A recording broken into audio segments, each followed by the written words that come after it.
I noticed it's turned a weird color here, and the second I hit it with a little moisture, it reactivates it and turns orange again. And that's just plain water.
And here we go with post treat.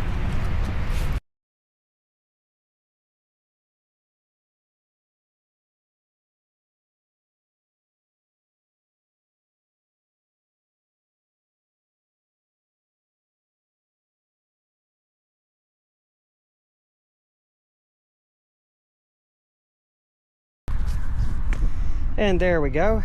As you can see, it's turning brown again.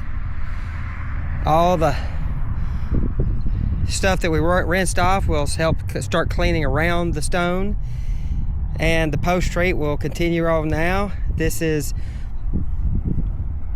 a couple of days to the end of May. So in a couple of months, these will look, well, actually less than that, because these two over here, I did about a week or so ago before the rain. They look amazing.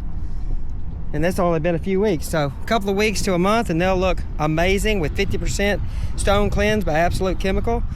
That's all it took. Did not take a full strength. I could probably cut it down more.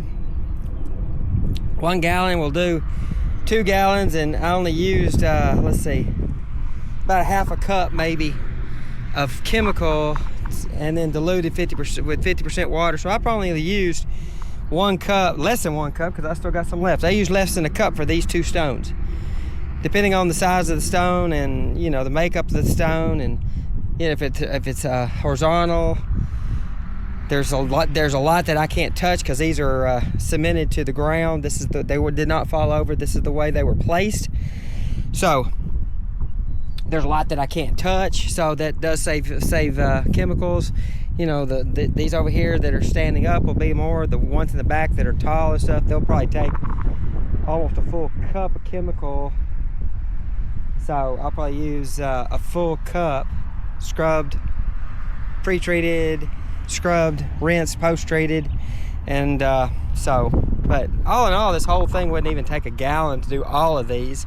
And when it's done once a year, I'll come in here with a very diluted mix of the same thing and just spray them down, and they'll always be pretty because they'll never get back into this shape. Anyway, that's today's little project. This is this year's project, 2026, and we are in Leanna off of Sulphur Springs Road near 840. This is a very small little cemetery. It's been here for a long time. So now, this wasn't too bad to read. We can read that it's William F. Stockard, son of James E. and Lucy B. Stockard, born 1811, November 18th, died March 28th of 1869.